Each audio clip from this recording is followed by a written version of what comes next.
우리가 흔히 사도행전을 성령행전이라고 이야기를 합니다. 이유는 간단합니다. 사도행전 안에 성령의 무궁한 역사들이 많이 나타났기 때문에 그래요. 대표적인 말씀이 바로 사도행전 1장 8절 말씀이죠. 우리 같이 한번 읽어보겠습니다. 오직 성령이 너희에게 임하시면 너희가 권능을 받고 예루살렘과 온 유대와 사마리아와 땅끝까지 이르러 내 증인이 되리라. 자, 성령이 임하면 우리가 무엇을 받는데요? 권능을 받는데요. 아멘입니까? 자, 이 말씀을 시작으로 해서 사도행전은 성령이 임함으로 어떤 권능의 역사들이 나타났는지를 쭉 28장까지 소개하고 있는 것이 바로 사도행전이에요. 여러분, 성령의 일하심, 성령의 역사하심, 성령의 역동적인 어떤 축복하심 경험하기를 원하십니까? 그러면은요, 다른 성경도 성경인데 사도행전을 많이 묵상하십시오. 사도행전을 많이 묵상하면 성령이 어떻게 역사하시는지, 성령의 능력들을 우리가 직접적으로 간접적으로 많이 맛볼 수가 있어요. 자, 그러면 사도행전 안에 어떻게 이렇게 초대교회 성도들 안에 어떻게 이렇게 성령이 임하심으로 놀라운 권능들, 능력들이 나타나게 될 수 있었냐? 이것입니다. 그건 바로 기도를 통해서였습니다. 여러분, 우리가 잘 알듯이 사도행전 2장에 성령이 임하시는데 성령이 어떻게 임하셨습니까? 120명의 성도들이 마가요한의 다락방에 모였고 그들이 마음을 같이하여 기도했어요. 자, 사도행전 1장 13절 14절 같이 읽어보겠습니다.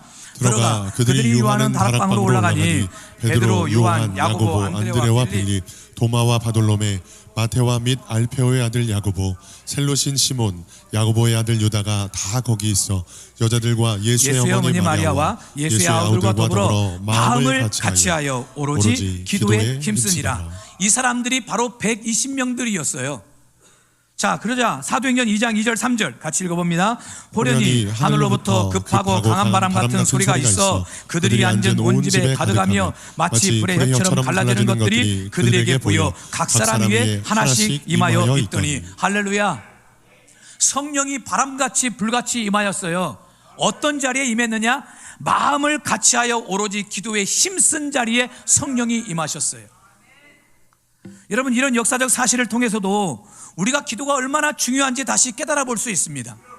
오늘 본문도 그렇거든요. 오늘 본문도 우리에게 기도의 중요성을 다시 깨닫게 해주는 말씀이에요. 자, 31절을 같이 한번 읽어볼게요. 빌기를 다하매 모인 곳이 진동하더니 무리가 다 성령이 충만하여 담대히 하나님의 말씀을 전하니라. 빌기를 다했더니 진동했다. 무슨 말입니까? 기도했더니 모인 곳이 진동했는데, 여기서 진동했다라는 이 말이 샬루오라는 말인데요, 흔들다, 흔들리게 하다, 완전히 흔들다라는 뜻입니다. 다른 말로 하면 쉽게 표현하면 성도들이 기도를 막 했는데 막 온몸이 흔들리고 막 진동하는 이런 역사가 있었다는 거예요. 우리 교단은요, 우리 합동교단은 성령을 거부하는 것은 아니고 인정 안 하는 것은 아닌데, 인정하는데 우리 교단은 말씀 중심의 신학이에요. 말씀이 좀 더 강하고 말씀을 좀 더 앞세우는. 근데 오순절은 말씀보다는 성령을 강조해요. 근데 우리 교단에서는요, 이 강단에 서서 성령에 대해서 이야기를 할 때 조금만 약간 이상하면 혹시 지금 신사도 운동하는 거 아닌가? 이렇게 좀 판단을 많이 해요, 우리 선배 목사님들이. 그래서 강단에서 설교하기가 우리 교단에서는 참 조심스러운 부분이 있어요. 근데 저는 성령의 역사를 체험한 목사로서 또 인정할 건 인정하고 또 말씀드릴 건 말씀드려야 되는데, 여러분, 성령이 임하면 우리에게는 진동의 역사도 있어요. 막 몸이 흔들리고 거부할 수 없는 하나님의 은혜들이 우리에게 있거든요.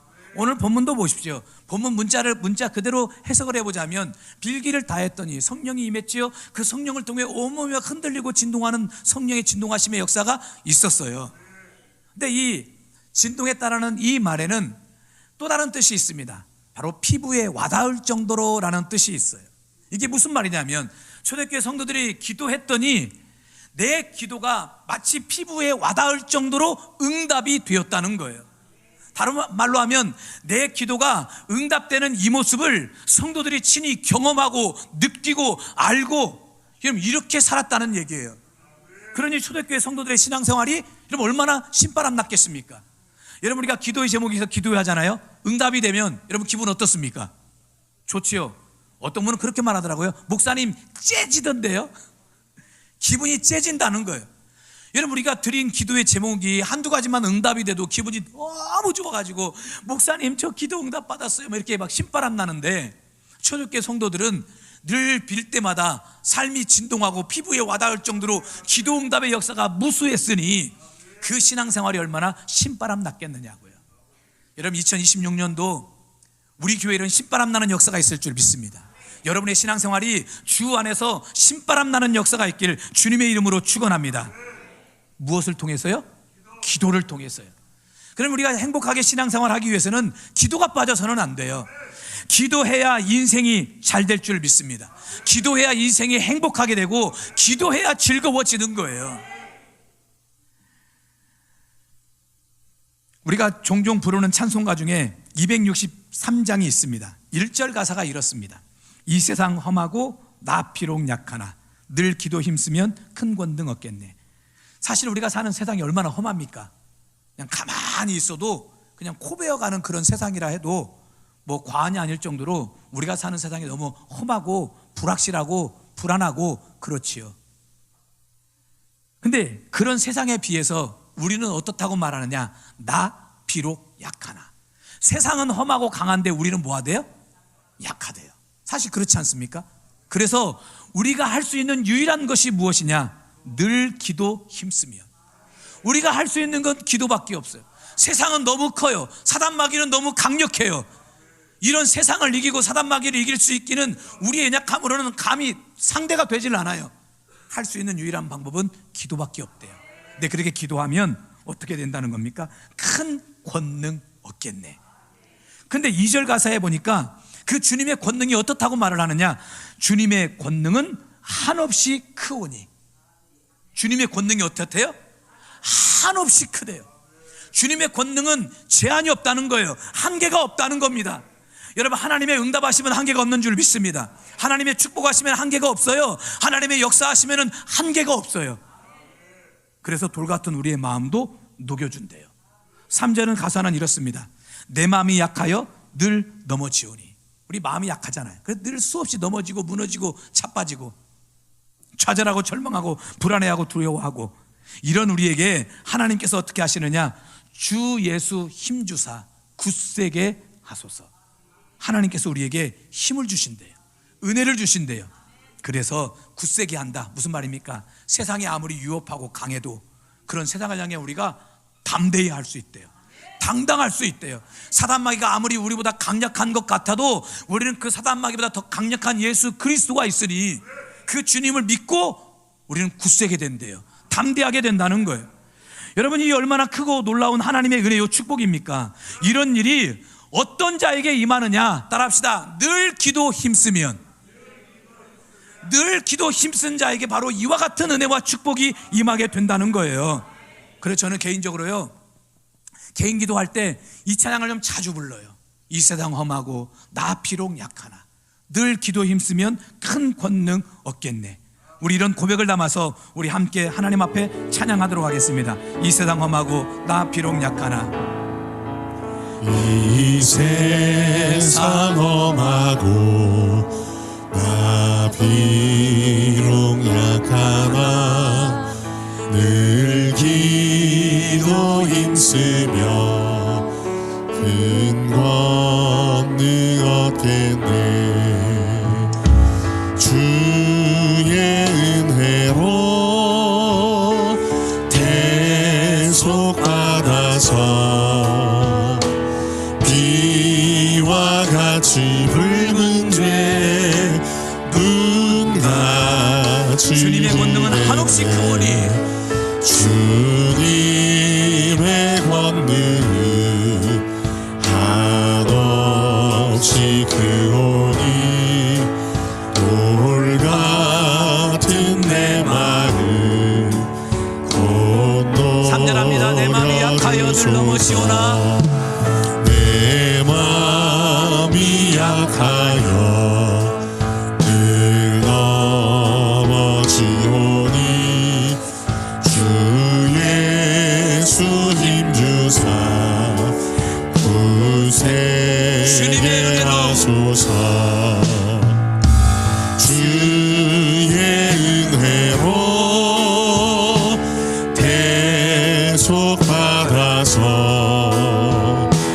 비와 같이 붉은 죄 눈같이 희게 주님의 은혜로 주의 은혜로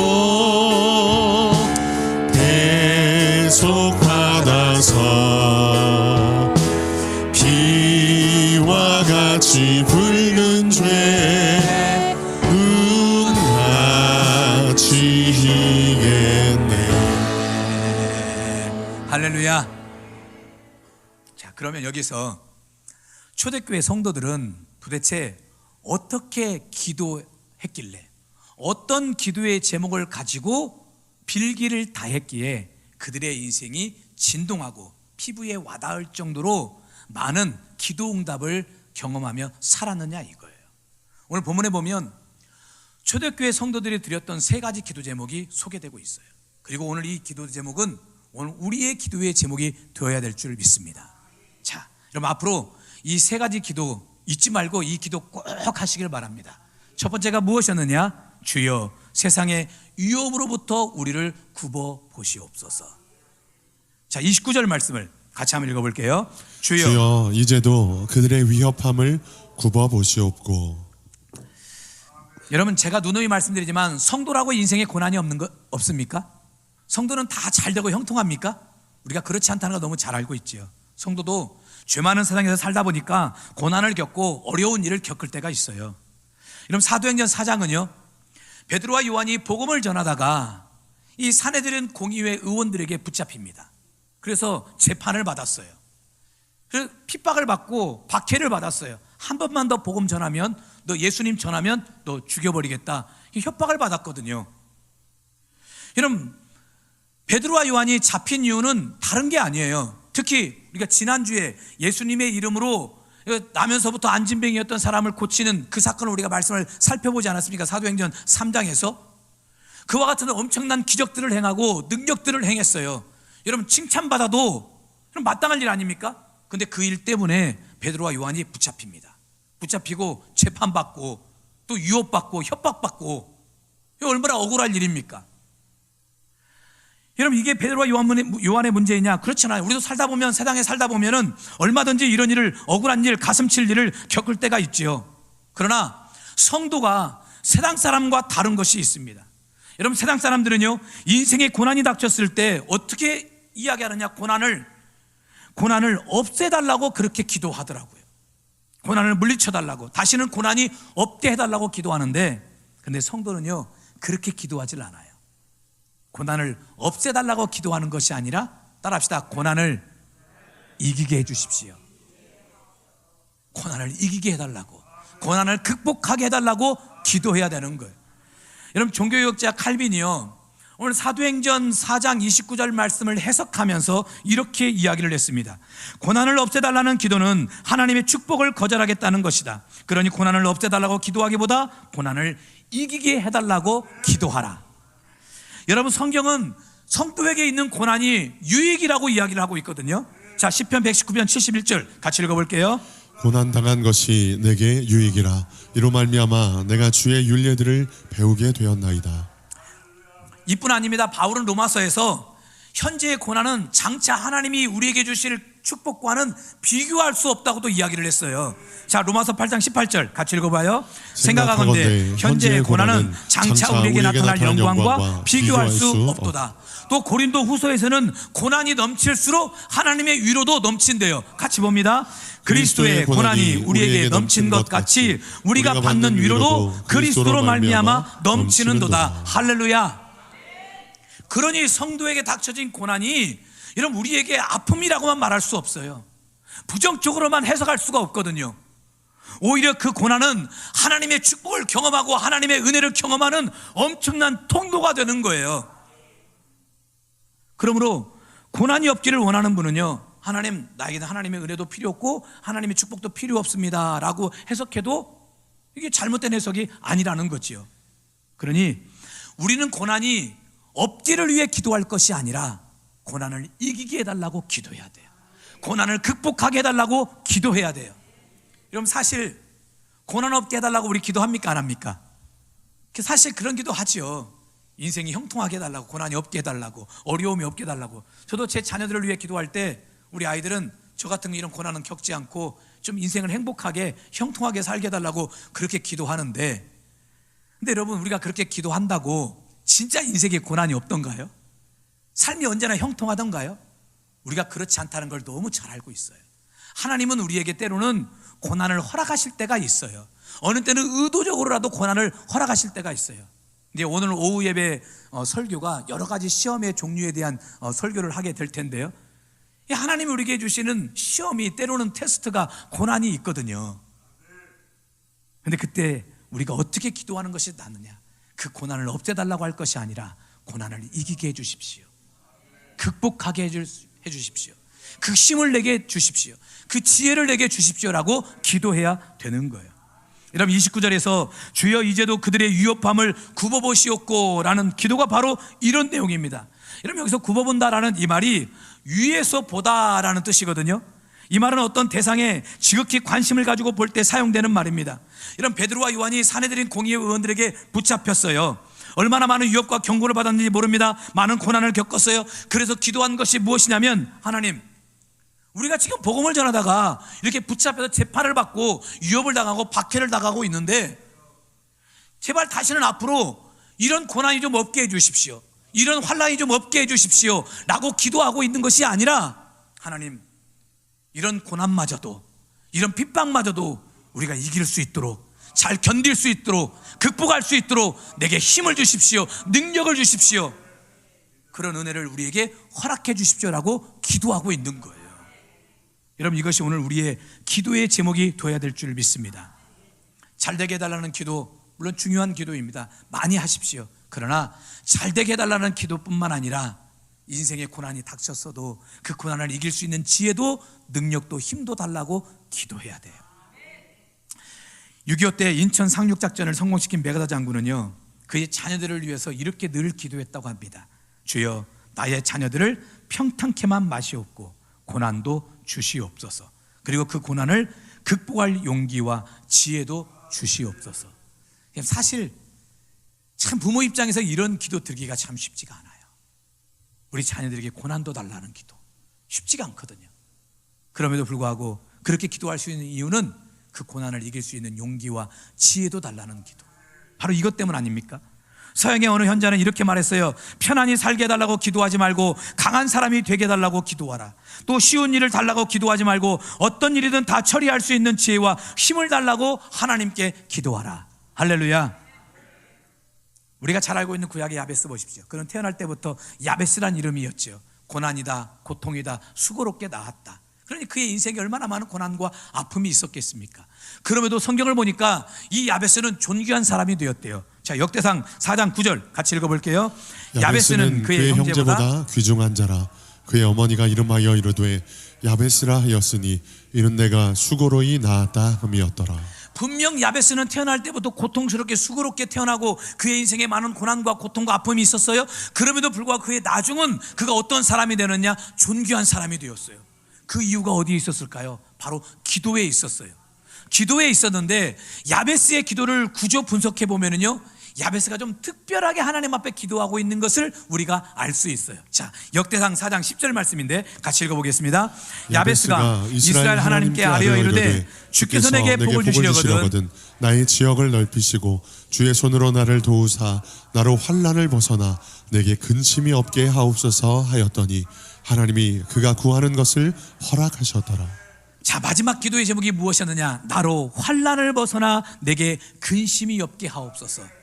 예전에 어느 목사님 설교를 들어보니까요, 이거를 어떻게 해석하셨냐면, 여러분, 환난이 없게 해달라고 기도해야 된다, 야베스도 그렇게 했다 라고 이렇게 해석을 하시던데, 뭐 전혀 잘못된 해석이라고 말할 수는 없겠지요. 그러나 성경을 조금만 더 깊이 원문 그대로를 연구했다면 절대 그렇게 해석할 수가 없습니다. 여러분, 이 환난이란 말이 시험이라는 말로 번역을 해요. 그리고 벗어나게 해달라라는 이 말이 원문을 보면 뭐뭐에 빠지지 않게 해달라, 뭐뭐하지 않도록 해달라라는 뜻입니다. 다른 말로 하면 지금 야베스는 하나님, 내 인생에 내가 태어나 보니 나는 고통이고 수고고 내 인생에 참 많은 고난과 어려움이 있는데 다시는 내 인생에 고난이 없게 해주십시오. 다시는 내 인생에 환난이 없게 해주십시오. 다시는 내 인생에 어려움이 없게 해주십시오라고 기도한 것이 아니라, 하나님, 어떤 고난이 있어도, 어떤 환난이 있어도 내가 시험에 빠지지 않게 해주십시오. 고난에 빠지지 않게 해주십시오. 내가 이 고난을 이길 수 있도록 내게 힘을 주십시오. 환난을 이길 수 있는 능력을 내게 주십시오. 극복할 수 있는 에너지를 내게 주십시오라고 기도했던 거예요. 그렇게 기도했더니 하나님이 그 기도를 허락해 주신 거예요. 만약에 야베스가요 환난이 없게 해달라고 기도했다면 하나님은 그 기도를 허락해 줄 수가 없어요. 왜? 하나님이 때로는 우리에게 의도적으로라도 고난을 주실 때가 있거든요. 그래서 오늘 우리의 기도도 마찬가지입니다. 물론 때로는 고난이 없게 해달라는 기도도 할 수 있겠지요. 그러나 더 나아가서 하나님, 인생에 어떤 고난이 있어도, 어떤 시험과 환난이 시험의 바람이 불어와도 내가 이 모든 걸 잘 이길 수 있도록 해주십시오. 잘 극복할 수 있는 지혜와 에너지를 내게 주십시오. 할렐루야. 두 번째, 초대교회 성도들이 무엇을 기도했는가? 주여, 어떤 상황에서도 담대히 말씀을 전하게 하옵소서. 자, 29절 말씀을 같이 한번 읽어볼게요. 주여, 이제도 그들의 위협함을 굽어보시옵고 또 종들로 하여금 담대히 하나님의 말씀을 전하게 하여 주시오며. 여러분, 베드로와 요한은 방금 사내들인 법정에서 유업과 경고를 받고 이제 나왔어요. 한 번만 더 복음 전하며, 속된 표현으로 너 죽여버리겠다, 이렇게 아주 그냥 협박을 받고 사내들인 공의회원으로부터 이제 벗어났어요. 자, 그러면 좀 엎어진 김에 뭐 한다고? 그냥 쉬어간다고. 지금 상황이 이러니까 야, 조금 분위기 좀 보자, 그리고 좀 복음 전하는 것을 좀 쉴 수도 있겠지요. 뭐 그렇다고 하나님이 뭐 책망하시겠습니까? 하나님이 벌을 내리시겠어요? 그렇지 않지요. 지금 어떻게 지금 어려움을 겪고 지금 나왔는데, 그러니 당분간 조금 쉬었다가 좀 여론이 좀 잠잠해지면, 그러면 그때 우리가 다시 전도하자, 이렇게 생각하고 이렇게 결정해도 누가 뭐라고 손가락질하지 않을 거예요. 그런데 베드로와 요한은요, 그럼 뭐라고 말합니까? 담대히 하나님의 말씀을 전하게 하여 주옵소서. 내가 핍박을 받았어도, 내가 경고를 받았어도, 내가 협박을 받았어도 내 인생의 가장 유일한 분은 주님밖에 없습니다. 하나님밖에 없습니다. 복음밖에 없습니다. 전도밖에 없습니다. 그리고 끝까지 하나님을 앞세우고 복음을 앞세우고 예수를 앞세워 복음을 전할 수 있게 해달라고 기도하고 있는 거예요. 여러분, 오늘 우리의 인생도 마찬가지입니다. 베드로와 요한은요, 현재 자신의 형편과 처지와 상황을 따지질 않았어요. 그것이 그들의 인생의 먼저가 아니었고 오직 예수님이 먼저였어요. 복음이 먼저였습니다. 하나님의 나라가 먼저였어요. 오늘 여러분의 인생의 먼저가 무엇입니까? 잘 되는 것이 먼저입니까? 돈 잘 버는 것이 먼저입니까?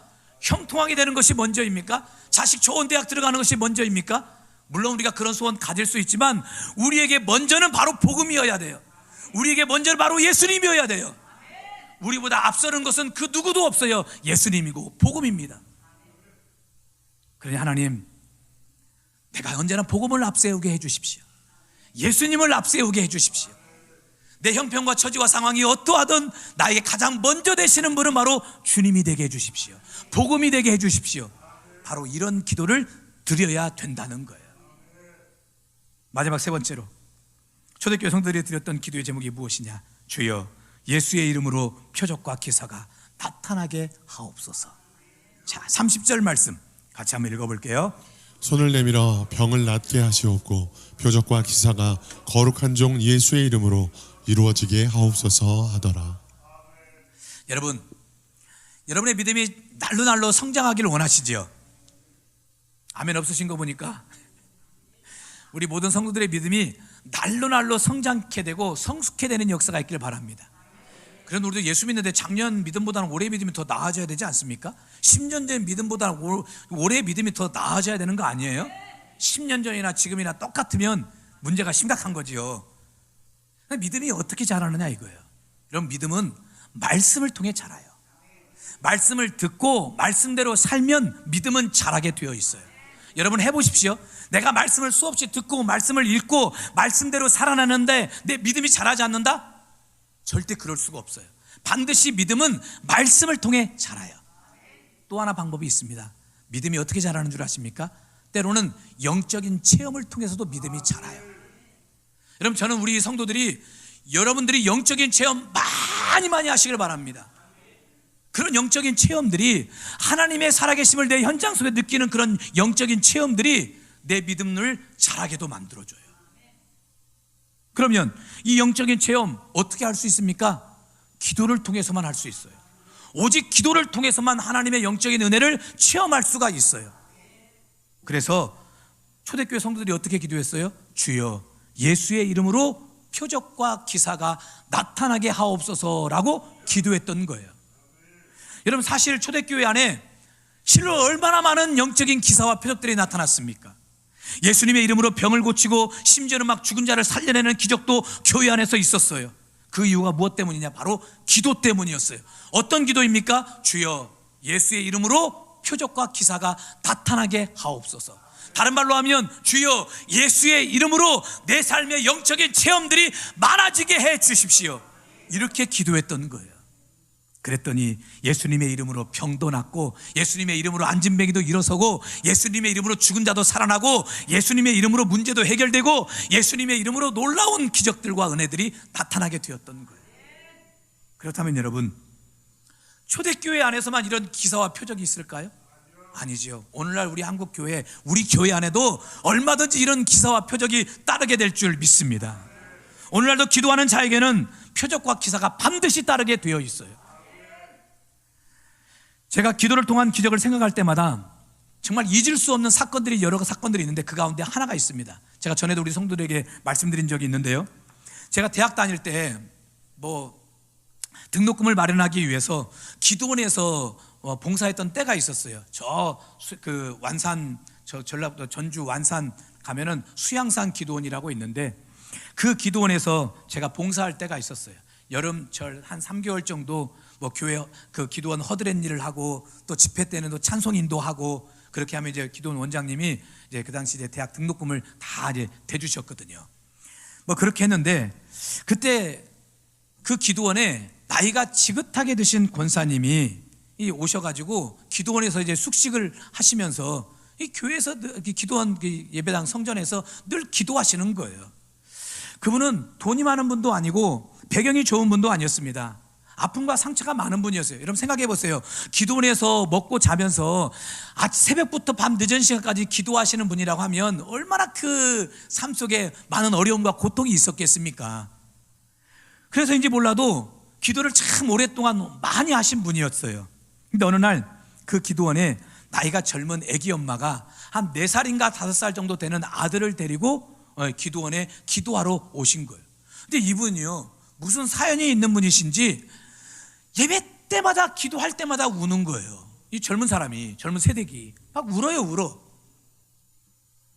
근데 하루는요, 오전 집회를 마치고 나이가 지긋하게 되신 그 권사님께서 젊은 엄마에게 말을 걸었어요.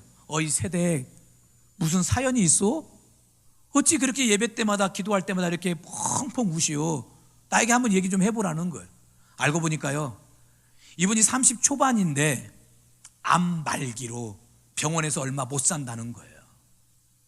여러분, 오늘날은 그래도 미리미리 이제 건강검진도 하고 그래서 이제 암 초기에 발견하는 확률이 높아졌지만, 제가 대학 다닐 벌써 이제 30년 전입니다. 제가 벌써 51살이거든요. 한국 나이로. 만으로는 아직 40대이긴 하지만.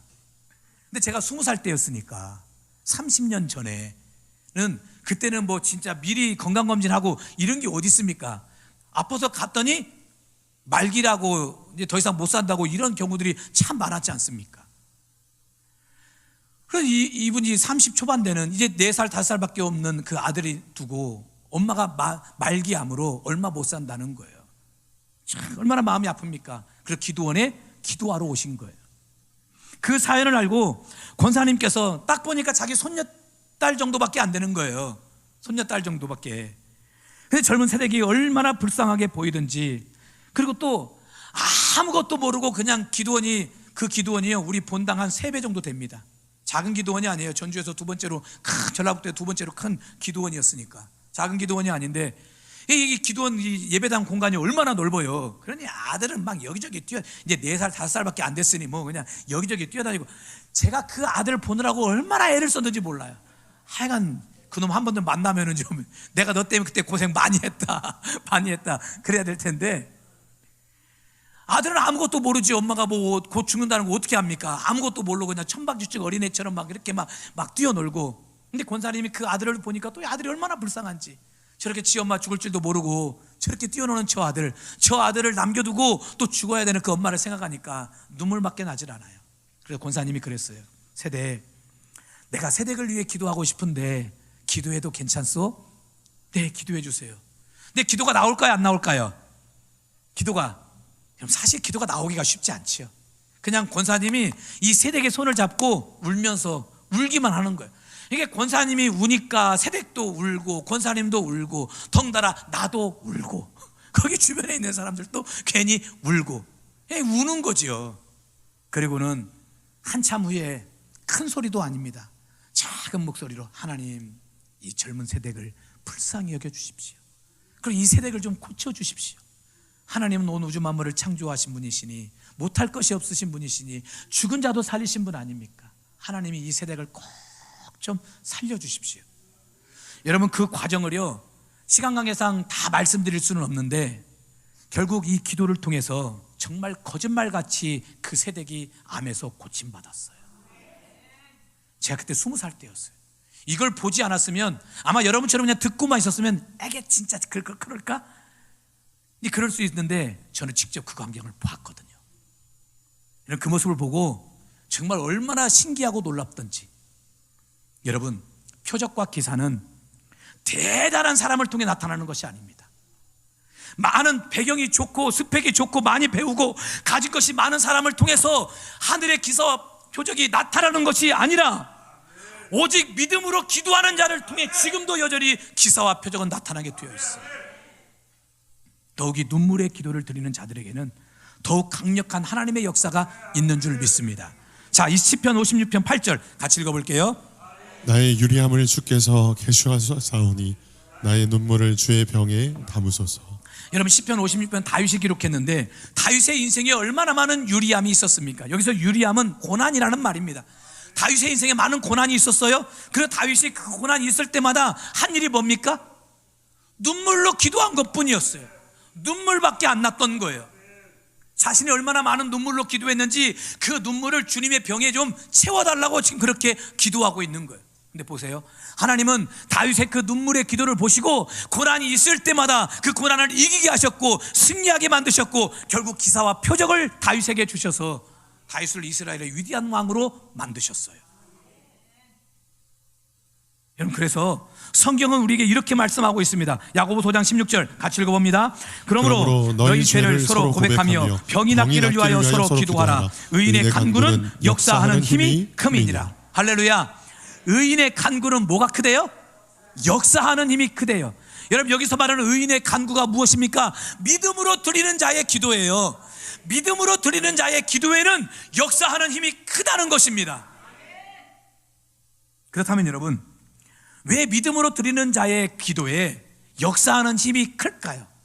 참 기가 막힌 말씀. 저도 오늘 말씀을 준비하며 처음 이 말씀을 알게 되었어요. 지금까지 읽었는데도 그냥 넘어갔던 것 같아요. 자, 베드로전서 3장 12절 같이 읽어보겠습니다. 주의 눈은 의인을 향하시고 주의 귀는 의인의 간구에 기울이시되. 할렐루야. 주님의 눈이 어디로, 누구에게 향하여? 의인을 향해요. 의인이 누구입니까? 믿음으로 기도하는 자들이에요. 하나님은 지금 이 시대에 누구를 찾고 계시느냐? 믿음으로 기도하는 자들을 찾고 계시는 거예요.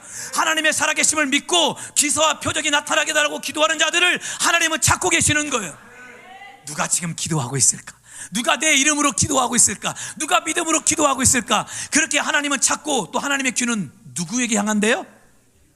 의인의 간구에 기울이신다는 거예요. 믿음으로 드리는 자의 기도에 하나님이 귀를 당나귀같이 그냥 쫑긋 세워가지고 하나님이 다 듣고 계시는 거예요. 듣는 것으로 끝내십니까? 아니죠. 들었으니 응답하셔야지요. 들었으니 은혜 주셔야지요. 들었으니 해결해 주셔야지요. 그래서 의인의 간구에 역사하는 힘이 큰 것이 바로 여기에 있어요. 여러분, 어떻게 하시렵니까? 믿음으로 기도해야 될 줄 믿습니다. 따라합시다. 주여, 예수의 이름으로 기사와 표적이 나타나게 하옵소서. 이런 기도를 눈물로 드리십시오. 첫 번째 기도가 고난을 이기게 해달라고, 환난을 이기게 해달라는 기도였다면, 마지막 기도는 하나님 내 인생에 고난도 때로는 없게 해주시고 설령 있어도 이기게 해주시고 하나님이 내게 능력과 기사를 주셔서 이 모든 것들이 역전되는 은혜를 베풀어 달라는 기도예요. 이스라엘은 감람나무가 참 유명하지요. 올리브나무라고도 이야기를 합니다. 근데 사실 이 올리브나무 열매는 그냥 놔두면 아무 가치가 없는 열매입니다. 근데 이 올리브 열매를요, 눌리고 으깨고 또 쥐어짜면 여기서 뭐가 나와요? 기름이 나오는데 이 기름으로 성전의 등불을 밝혔어요. 그리고 이 기름으로 왕이나 제사장, 그 왕이나 또 뭐 제사장을 세울 때 그때 이 감람류 기름을 부었어요. 다른 기름은 절대 쓸 수가 없어요. 그리고 이 기름을 상처가 난 곳에 치유하는 것으로 이 감람류를 사용했어요. 여러분 오늘날 보니까 식용유 종류들이 참 많더라고요. 여러분 여러 많은 종류들의 식용유가 있는데 여러분 이왕이면 감람류를 드십시오. 감람류가 건강에 참 좋아요. 그러니 보세요. 그냥 겉으로 놔두면 아무 쓸모없는, 가치도 없는 그것이 쥐어 짜지니까, 으깨어지니까, 또 눌리니까 어떻게 됩니까? 소중한 기름이 되는 거예요. 그런 것처럼 우리가 눈물의 기도를 주님께 짜내면, 우리가 기도를 통해 눈물로 주님께 우리의 눈물의 기도를 짜내면, 여러분 그것은 하나님이 우리를 부수기 위한 것이 아니라 하나님께서 우리 안에 숨겨두신 능력과 은혜를 흘러나오게 하는 과정인 줄 믿습니다. 예수님이 어떻게 엄청난 십자가의 고난을 이길 수 있었을까요? 겟세마네 동산에서 쥐어짜는 기도를 드렸어요. 눈물의 기도를 드렸어요. 그 기도에 하나님이 힘을 주셔서 십자가의 고난도 이길 수 있었던 거예요. 그러면 오늘 저와 여러분도 마찬가지입니다. 눈물의 기도가 짜내어져야 능력과 은혜가 흘러나오듯이 여러분 하나님 앞에 기도하십시오. 눈물의 기도를 드리십시오. 주여 예수의 이름으로 기사와 표적이 나타나게 하옵소서. 저를 위해 기도해 줄 때도 하나님 우리 목사님을 통해 많은 기사와 표적이 나타나게 해주십시오. 여러분 우리 교회를 통해 기도할 때도 하나님 우리 가정을 성취원 교회 안에 많은 기사와 표적이 나타나게 해주십시오. 여러분 여러분의 가정을 위해 기도할 때 하나님 우리 가정 돈 많게 해주십시오.